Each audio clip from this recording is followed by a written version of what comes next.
Hi everyone, my name is Lyne, and today I'll be presenting on self-care and its importance to counselors.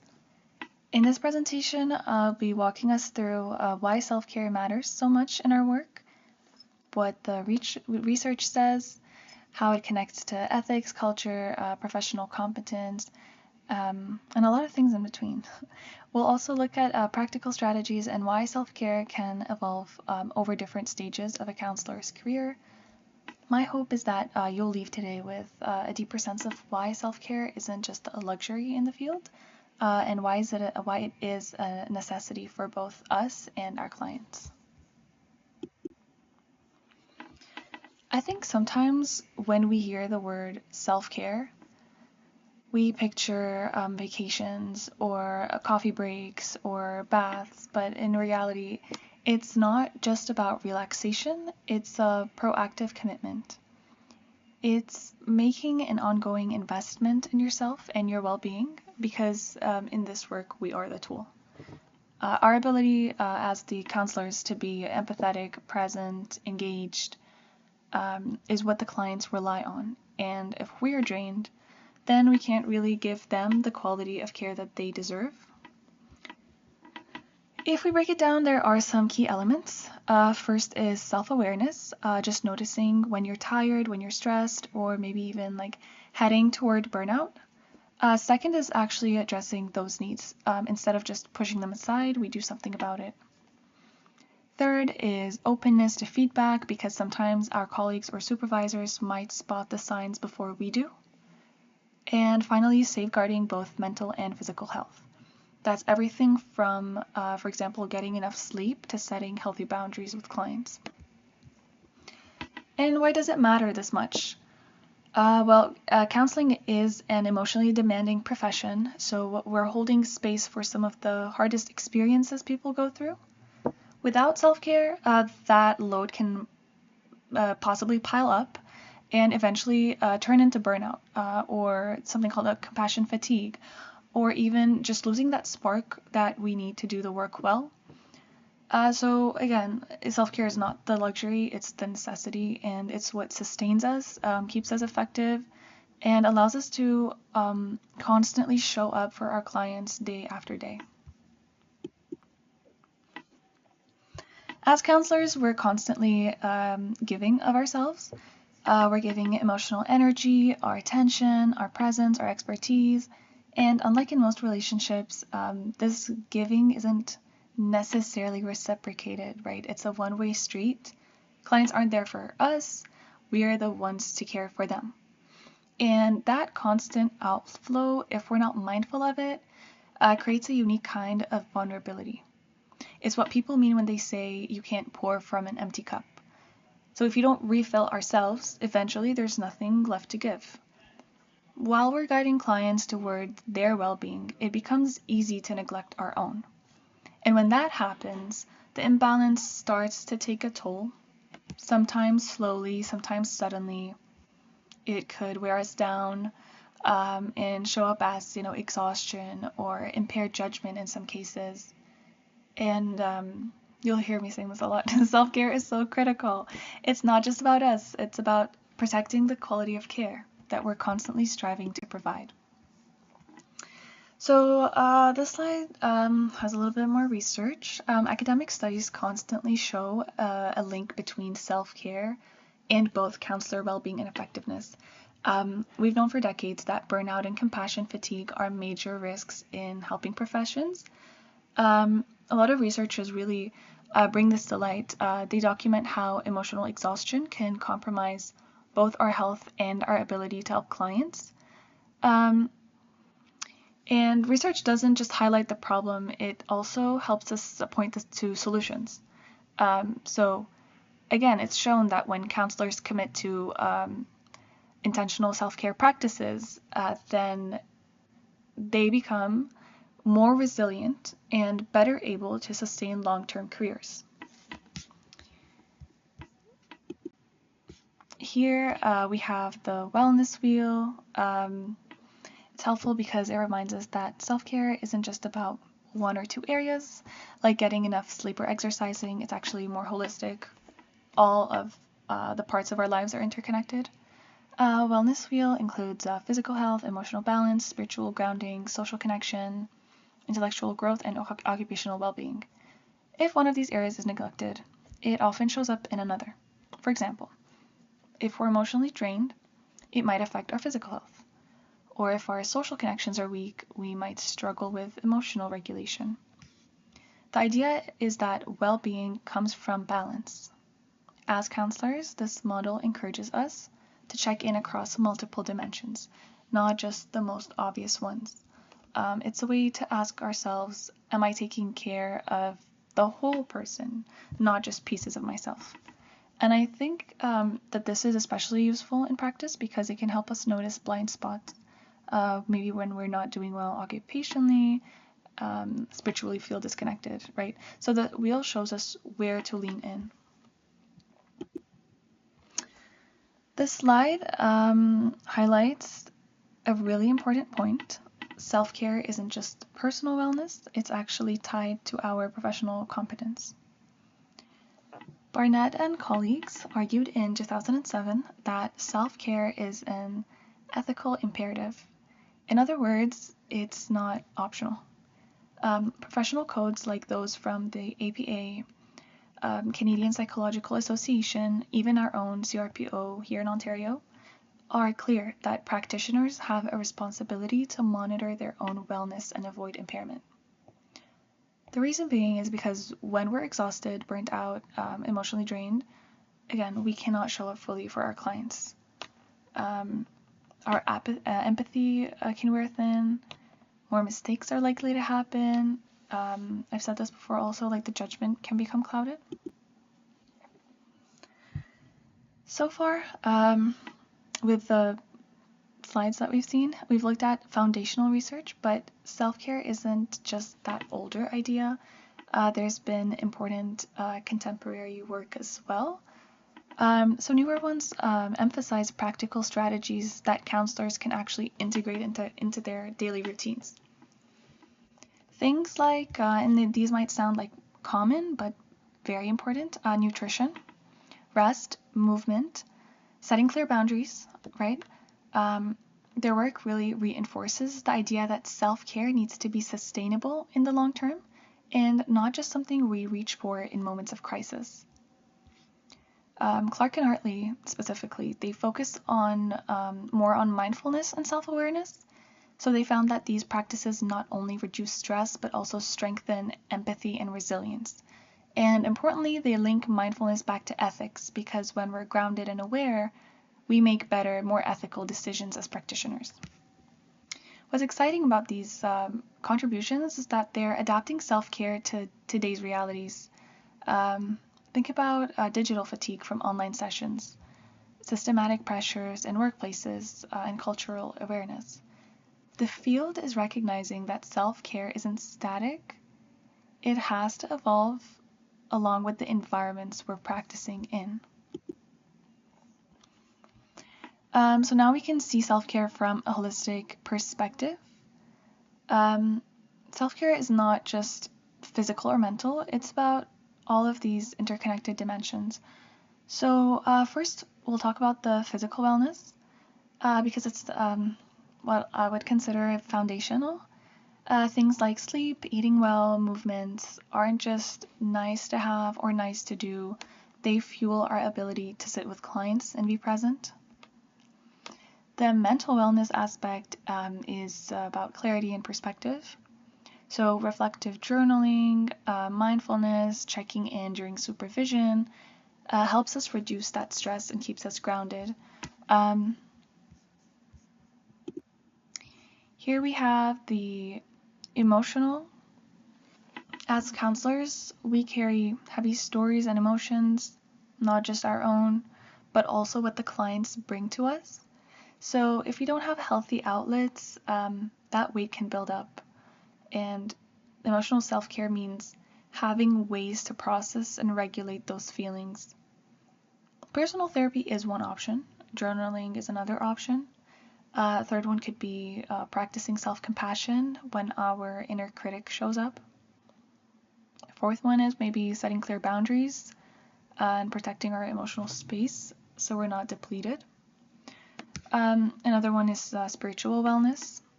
And this doesn't have to mean religious practice, though it can. Spiritual self-care is about finding meaning and purpose in life. For some, that's through faith. For others, it's spending time in nature. Going back to the mindfulness, you can practice mindfulness or engage in things that connect you to something bigger than just the everyday thing or your day-to-day routines. This dimension is powerful because it can give us perspective. It helps us see beyond our immediate stressors and reconnect with what gives our lives direction and meaning and purpose. Mindfulness is the practice of staying present without judgment. It helps us notice what's happening in the moment, in our bodies, our emotions, counseling room even, without getting carried away by it. For counselors, that is very powerful because it reduces stress right there in the moment, sharpens our observational skills. It's better to catch subtle shifts in clients. It helps us catch them better, and it helps us catch in and it helps us catch subtle shifts in ourselves as well. This is what this slide says, enhances observational skills. Now, mindfulness is often paired with self-compassion. Research shows that self-compassion means treating ourselves with the same kindness we would extend to a client. For many of us, that's easier said than done. It's often easier to care for others than to soften toward ourselves. That's probably why we chose the field. But in practice, self-compassion is protective. It helps us recognize the early signs of burnout and helps us not be as self-critic. And if our self-critic shows up, maybe it reduces how harsh it is. It also helps us support resilience. So together, the mindfulness and self-compassion are professional skills, is another way to look at them. They keep us grounded, resilient, able to show up fully for our clients. Here's more of the self-compassion. Again, it's so relevant in counseling. Being gentle with ourselves isn't just about feeling better personally. All these things are what help us hold space for our clients. So, aligning with your passion and reconnecting with the why behind your work actually acts as a buffer against burnout. So when counselors are engaged and when they see their work as meaningful, they're more likely to feel energized even when the job is demanding. This passion, it transforms stress into growth opportunities rather than set you back. But passion on its own is not always enough if we're ignoring what we feel. So suppressing emotions, whether that's sadness, frustration, even the more positive ones, tends to backfire sometimes. It's what leads us to exhaustion sometimes, detachment, because those feelings don't disappear, they just build up under the surface. So acknowledging and processing our emotions, both positive and negative, is a key to building resilience. For people who are doing supervision, this might mean talking with a supervisor, reflecting in a journal, or just pausing to name what we're feeling in the moment. When we allow ourselves to experience the emotional impact of our work instead of shutting it down, we protect ourselves from compassion fatigue, keep our humanity intact, and be motivated to do the work. There are small, consistent actions that we can do in our everyday routine. Things like mindful breathing before starting a session, a quick stretch at a desk, 60 seconds to pause and notice how you're feeling between clients. I actually do all of these because I like to clear my head before seeing multiple people. They don't take a lot of time, but when they're done regularly, this all ties into, again, they build resilience. What research shows is that when we fully engage in meaningful work and acknowledge its emotional impact, we protect ourselves against fatigue. We don't have to wait until burnout hits to practice self-care. These micro practices is what keeps our energy renewed. And the key reminder here is this: prioritizing yourself is not selfish. It's essential to being an effective, compassionate counselor.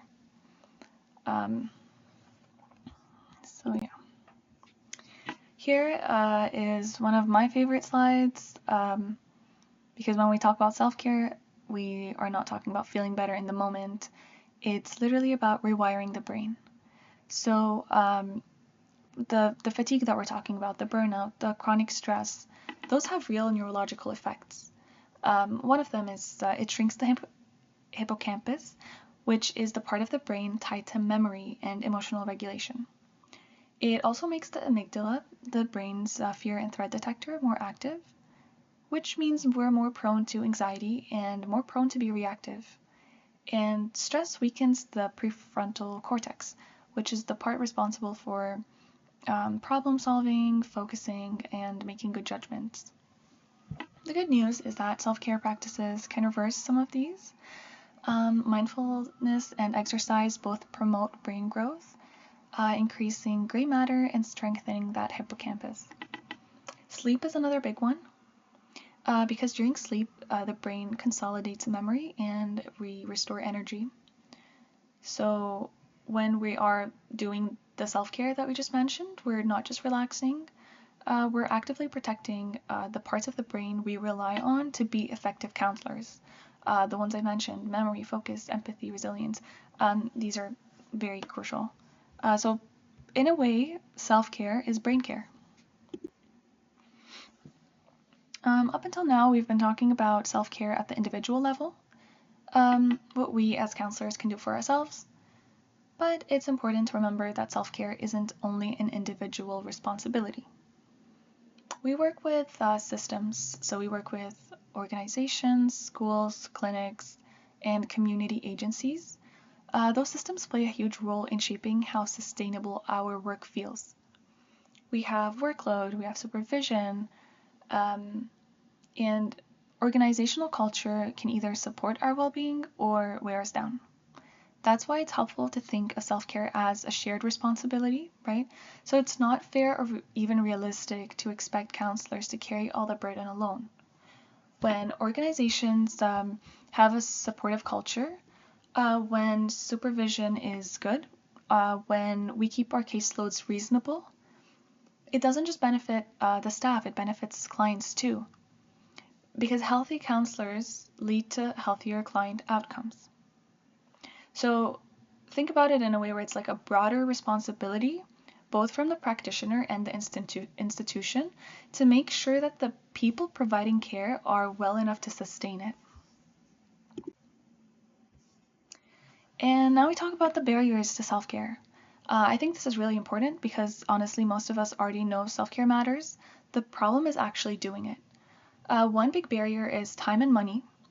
Counselors often juggle packed caseloads, maybe even second jobs, family responsibilities, and even if we want to invest in our own wellness, sometimes it isn't just financially realistic. It depends on the vision that you have. Another barrier is guilt and perfectionism. Thinking that you always have to be available for your clients, or if I'm not giving everything, then I'm failing. It makes it really hard to carve out space for ourselves. And then we have cultural stigma. In some communities, taking time for yourself could be seen as selfish or unnecessary. And that pressure can make self-care feel like it's going against your values when in reality it's essential. So I like to frame this slide as a reminder. If you've struggled with self-care, it doesn't mean you're not disciplined or whatever it may be. It just means you're human and you're facing real pressures that make it more complicated than it sounds. Self-care really isn't one size fits all. It shifts depending on where you are in your career. For students, the main stressors are often coursework, practicum demands, maybe financial pressure. It's a stage of constant learning with little stability. So self-care here often looks like it's maybe managing your time, finding balance, building good support systems. In the early career stage, many counselors face imposter syndrome. That feeling of, do I really know enough to be doing this? I've experienced that. On top of that, there are often in some sites, you might find that people give out heavy caseloads. Maybe you're given not as many caseloads as you would like to handle. So here, self-care is about learning to set boundaries, about being patient with yourself, building confidence, and finding mentors who can provide perspective. I like to think of self-care in two categories: crisis self-care and maintenance self-care. The crisis one is what we reach for in those really overwhelming moments when we're super stressed, our nervous system is in overdrive, and we just need something to ground ourselves. That could be something simple like a few deep breaths, stepping outside for a moment, or calling a trusted person to debrief or talk. But it's not very realistic to rely on crisis strategies alone. That's where maintenance self-care comes in. That one looks more steady, ongoing routines that prevent us from hitting crisis in the first place. Things like getting enough sleep, having a good diet, nutrition, maintaining boundaries, making regular time to reflect, exercise, whatever it is really. And the truth is that we need both the crisis and the maintenance self-care. Crisis one helps us recover when we're overwhelmed. Maintenance helps us build resilience, so that those overwhelming moments can happen less often, and if they happen, they would hit less hard. So here we talk about widening the lens. We often talk about self-care in a very individualistic way. Again, things like exercise, journaling, taking breaks, but it doesn't look the same everywhere. And we touched up on that a little bit some slides ago. In more detail, in collectivist cultures, self-care might be rooted in family rituals, shared meals, community traditions. For Indigenous communities, self-care may be more including ceremonies, connection to the land, or practices of cultural healing. And in many contexts, faith and spirituality play a big role in maintaining balance and maintaining that resilience. So the key point is that self-care is and could be culturally embedded. And it's not just a one-size-fits-all. What feels restorative or what feels meaningful to one person might not resonate with someone else.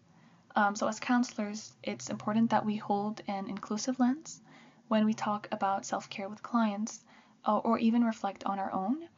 We need to leave that space for cultural diversity, leave the space for different values and different ways of defining wellness. When we also think of self-care, and I'm guilty, I've talked about that so much: exercise, meditation, good sleep. Those are great, but it can also be creative and it can also be unconventional.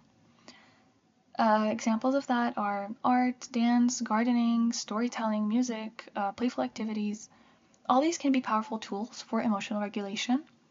They help us express our feelings that don't always have words, and they bring us back to joy and connection, maybe our inner child even, which are easy to lose sight of in the heaviness of counseling work and holding space for trauma of clients and just these heavy topics. What's beautiful about creative self-care is that it helps us reconnect with parts of ourselves that the work stress suppresses.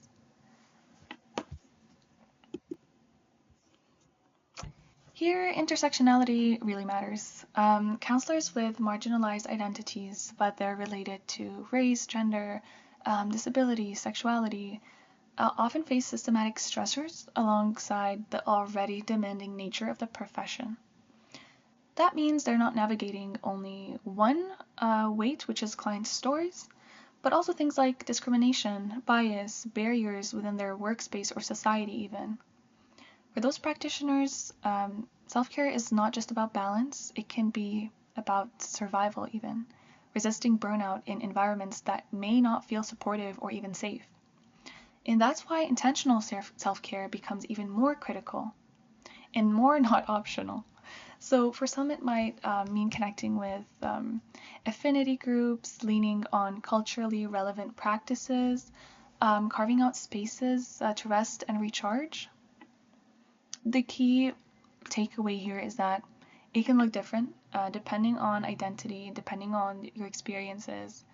And those with added systematic stressors, it's not just about sustaining a practice, it's about protecting your well-being in the face of challenges that others may not see or may not experience or never understand. We're going to connect self-care directly to ethics and culture. First, from an ethical perspective, codes like APA guidelines, Canadian Code of Ethics for Psychologists, and in Ontario, CRPO's standards all emphasize a counselor's duty to avoid impairment. In other words, it's not just a personal choice, it's a professional responsibility. Full circle. If we're too depleted to think clearly, emphasize fully, then we risk harming clients. So do no harm does not just apply to our interventions, it applies to how we care for ourselves. In self-care, its definition and expressions, like we mentioned, it varies across cultures. So for some of you guys, it will look like individual reflection or exercise, and others it will be centered around faith practices, rituals, community-based healings. So here is the last slide, just to wrap things up. I want to leave us with a couple of reflection questions. The first is, what are the biggest barriers to self-care for counselors in training? We talked about guilt, time, finances, the cultural stigma, but what feels more real for you right now in the stage of your career? The second is, how can workplaces and institutions better support counselor well-being? Because we saw earlier, it's not just an individual responsibility, right? It's systematic. So what changes could this profession do to make it more sustainable? I'd love to hear your thoughts because self-care is deeply personal at the end of the day, and it's something we're all navigating together as a profession. So thank you guys so much for making it this far, and I'd love to hear about and answer all of your discussions, hopefully this week. So yes, again, thank you so much.